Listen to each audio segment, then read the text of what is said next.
কথা শুনবেন, সেই অনুযায়ী নিজেকে পরিবর্তন করবেন, সেই অনুযায়ী নিজেকে আমল করে নিজেকে পরিবর্তন করে ইসলামের পথে চলবেন।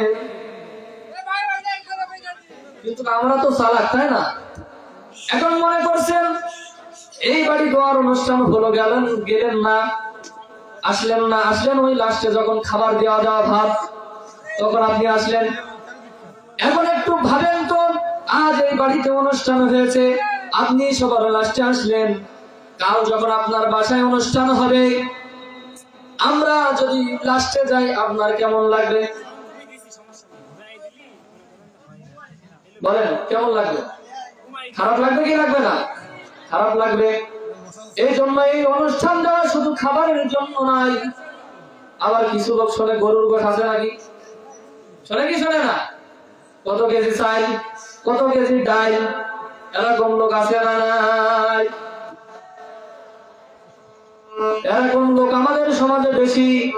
আমরা শুধু খাবারের ধান্দায় থাকি, কিন্তু এই অনুষ্ঠানটা দেওয়া, দূর থেকে ভাইরা এসেছে, কিছু কথা বলবে, আপনাদেরকে দিক নির্দেশনা দেবে, সে অনুযায়ী আমল করে যদি আপনি পথ চলতে পারেন, আল্লাহ পাক রব্বুল আলামিন বলেন, যারা দিনের কথা শুনে সে অনুযায়ী যদি আমল করে নিজেকে পরিবর্তন করে, আল্লাহ পাক রব্বুল আলামিন বলেন, সে যদি পরিবর্তন হয়ে সালাত আদায় করে, আমি আল্লাহ পাক রব্বুল আলামিনকে সে যদি ভয় করে, তার জন্য আমি রেখেছি জান্নাত। জোরে বলুন সুবহানাল্লাহ, জোরে বলুন সুবহানাল্লাহ। আর আমরা ওয়াজ শুনে এই কান দিয়ে, বেরো করি ওই কান দিয়ে, কথা বলেন ঠিক না? আমরা জানি কিন্তু মানি কম। মানি ওয়াজ কয়জন জানি? সবাই আমরা ওয়াজ জানি, কিন্তু মানি না। আপনার ওয়াজ শুনতে শুনতে চুল পেকে গেল, মাজা বাঁকা হয়ে গেল, কত ভালো ভালো বক্তার ওয়াজ শুনলেন, কিন্তু নিজেকে পরিবর্তন করলেন না। আপনার পকেটে ওয়াজ, শোয়ার সময় ওয়াজ, ঘুমানোর সময় ওয়াজ, কিন্তু ফজরের সময় নামাজ নাই। ওই ওয়াজের কোন কাজ আছে? যারা বলুন কাজ আছে? আজ দেখেন আমাদের পকেটে পকেটে ওয়াজ আছে না নাই? আছে না নাই? কোন বক্তার ওয়াজ শুনবেন, পকেটে আছে না নাই? কিন্তু ওয়াজের আমল আমাদের ভিতরে নাই। ওয়াজের আমল আছে? আমরা জানি নামাজ না পড়লে আমাদেরকে জাহান্নামে যেতে হবে। আমরা জানি পর্দা না করলে আমাদেরকে জাহান্নামে যেতে হবে। আমরা জানি সুদ ঘুষ খেলে আমাদেরকে জাহান্নামে যেতে হবে। আমাদের জন্য রয়েছে জাহান্নাম। এই সমস্ত সব কিছু আমরা জানি, কিন্তু আমল করি না। কথা বলেন ঠিক কিনা?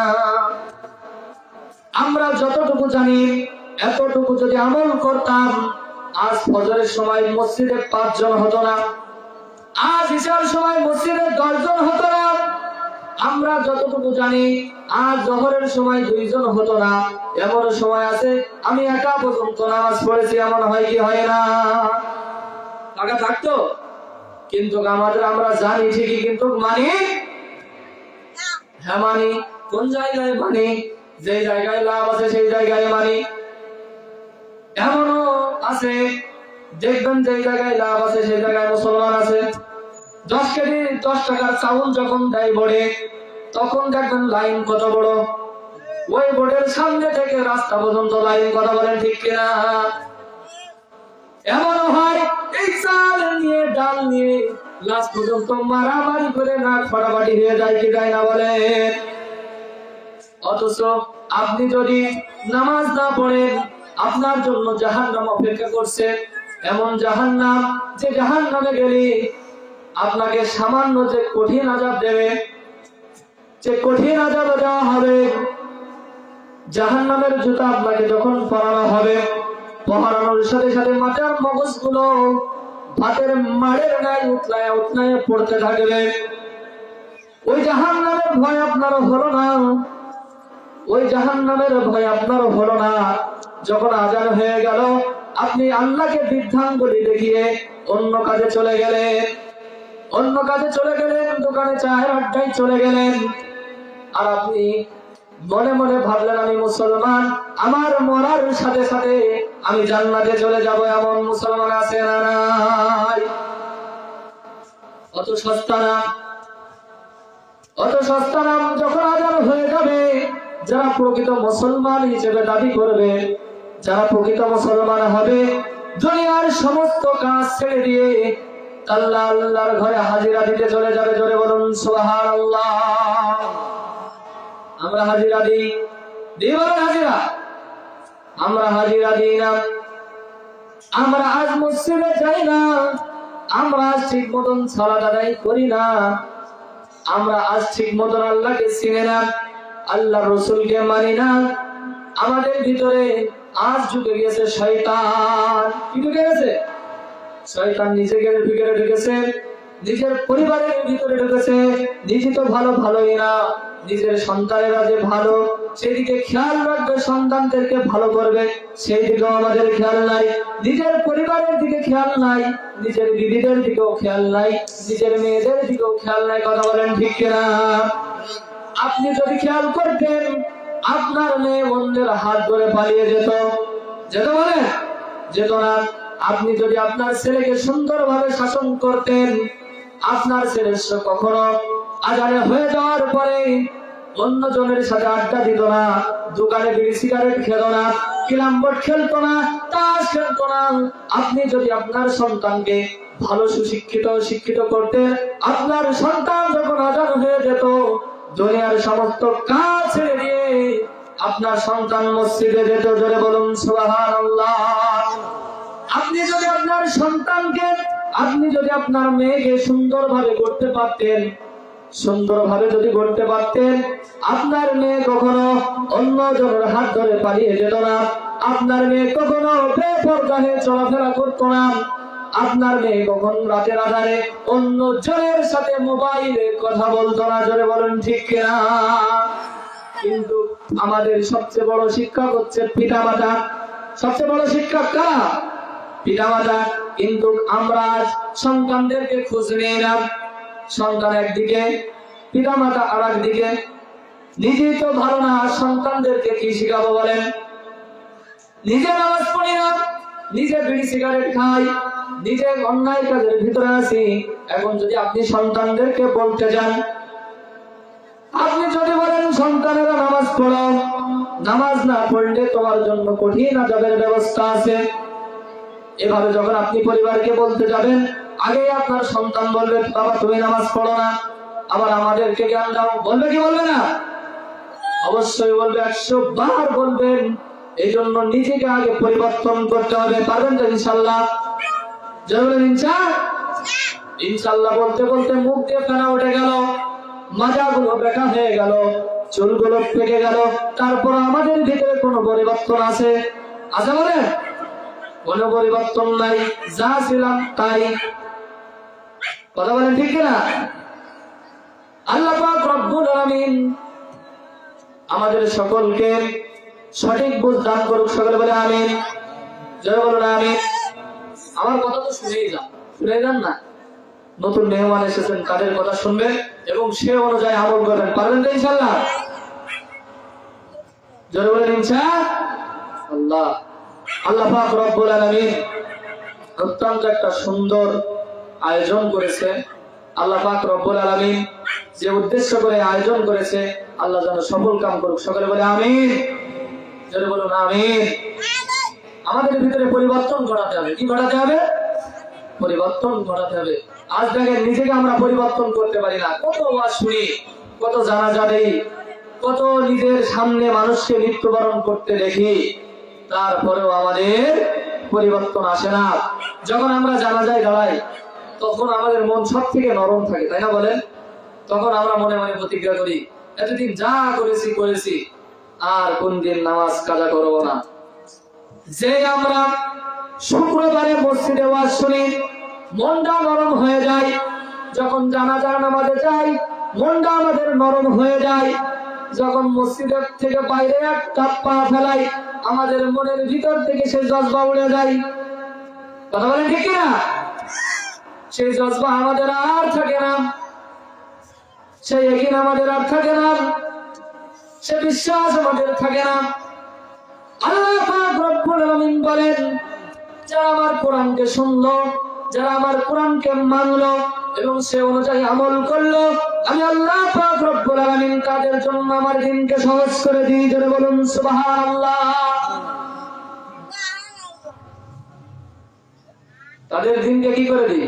সহজ করে দিই। আর আমরা যারা নামাজ পড়ি না, তারা মনে করি ফজরের নামাজ হায়রে কষ্ট, জোহরের নামাজ হায়রে কষ্ট। জোহরের নামাজ কি কষ্টর কষ্ট, ফজরের নামাজ তো আরো কষ্ট, তাই না বলেন? ফজরের সময় আমাদের ঘুমই ভাঙে না। কিন্তু যারা দেখবেন ইমানদার, যারা দেখবেন প্রকৃত ইমানদার, তাদের কানে কখনো অ্যালার্ম দেওয়া লাগে না।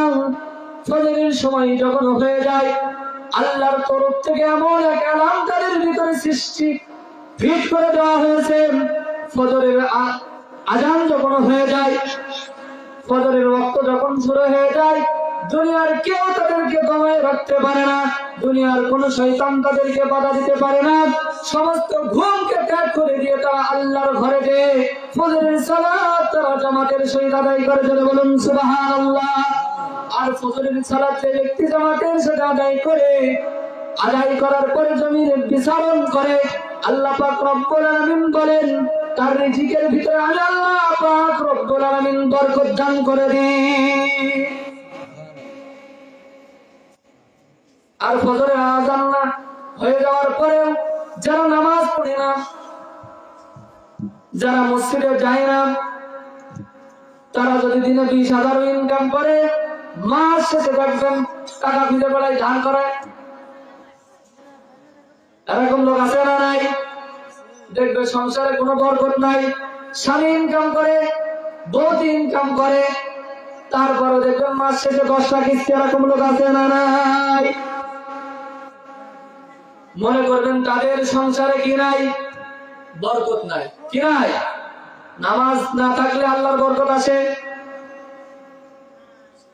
যার ঘরে নামাজ নাই তার ঘরে আল্লাহর বরকত। যারা বলুন আল্লাহর বরকত। যার ঘরে নামাজ আছে সে দিন যদি 500 টাকা ইনকাম করে, 200 টাকা ইনকাম করে, তার ঘরে বরকত দিয়ে, তার ঘরে সুখ দিয়ে ভরপুর করে দেয়। তিনি কে? যারা বলুন তিনি কে? আর মাস শেষে 1000 টাকা ইনকাম করে, বউর কাছে এসে যখন ভাত চাই, বউ চাকরি করে, বউর কাছে যখন এসে ভাত চাই বলে বেড়ে নেই খাও। বউ তো আপনার দাদার রাখেন, বউ চাকরি করে। কি করে? বউ চাকরি। এরকম আছে না নাই? ওই সমাজে বরকত কখনো আসবে না, ওই সংসারে বরকত কখনো আসবে না যতক্ষণ না ওই সংসারটা আল্লাহর দেওয়া বিধান দিয়ে না চলবে। আল্লাহর দেওয়া বিধান যখন নামাজ ওই পরিবারে শুরু হয়ে যাবে, আল্লাহর দেওয়া যাবতীয় বিধান যখন সে মানা শুরু করবে, আল্লাহ পাক রব্বুল আলামিন বলেন তখন আমার পক্ষ থেকে আমার রহমত, আমার বরকত তার পরিবারের উপরে বৃষ্টির মতন আমি আল্লাহ পাক রব্বুল আলামিন বর্ষণ করব। যারা বলুন সুবহানাল্লাহ। আর নামাজ নেই, কালাম নেই, কিছু নেই, আল্লাহ শুধু আমারই গজব ফেলায়। এরকম বলে কি বলে না? বলে কি বলে না? আর আপনার সংসারে সুখ নাই কেন?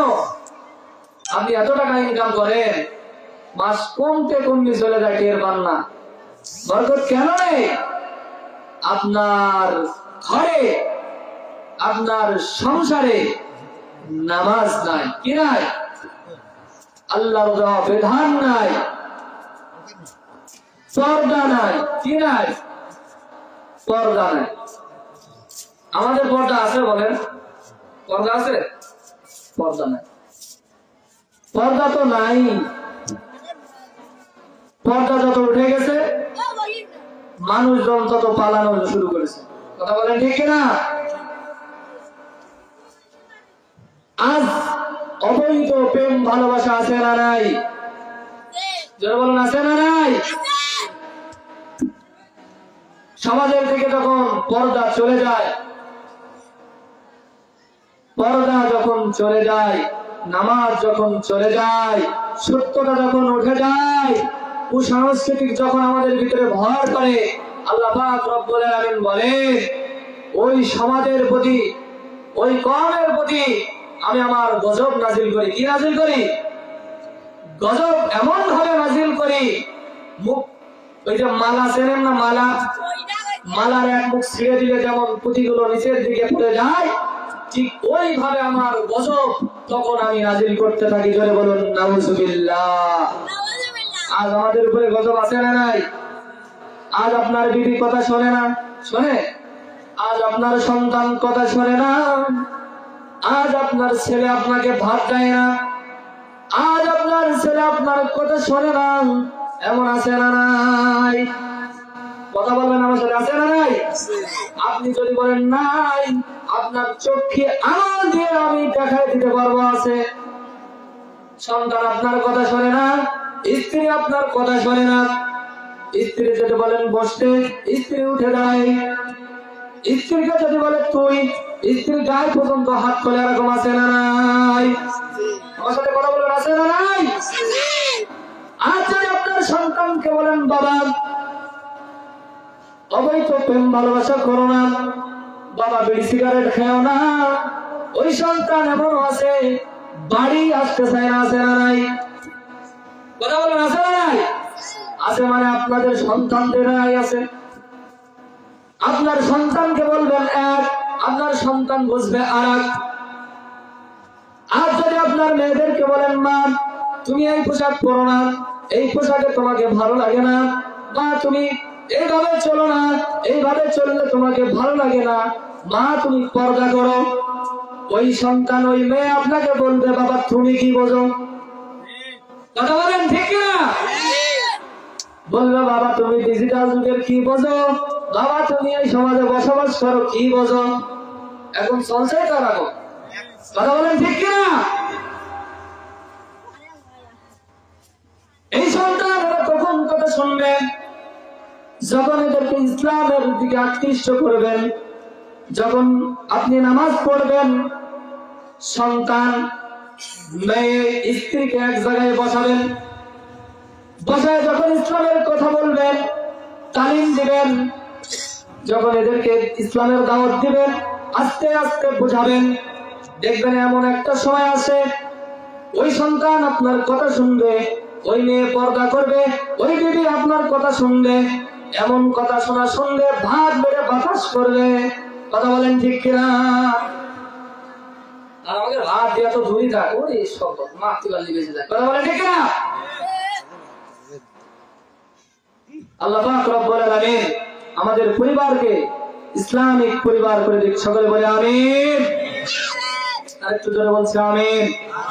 যারা এখনো দোকান বাজারিতে বসে আছেন, এখনো যারা মনে করছেন যে দোয়া যখন হবে সেই সময় দিয়ে খাবো, এরকম ধান্দায় থাকে কি থাকে না?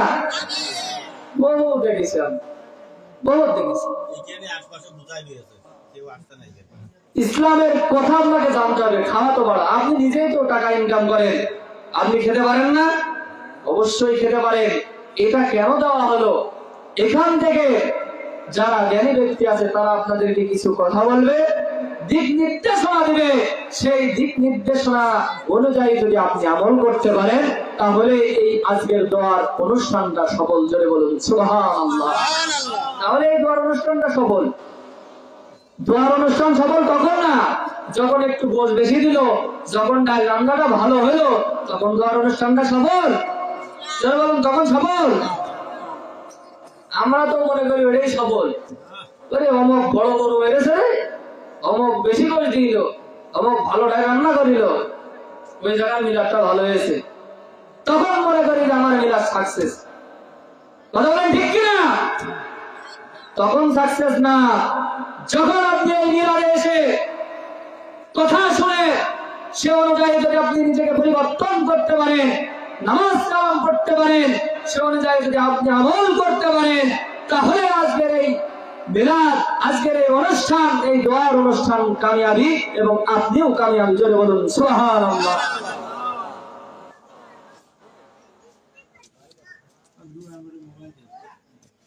আমরা তো মনে করি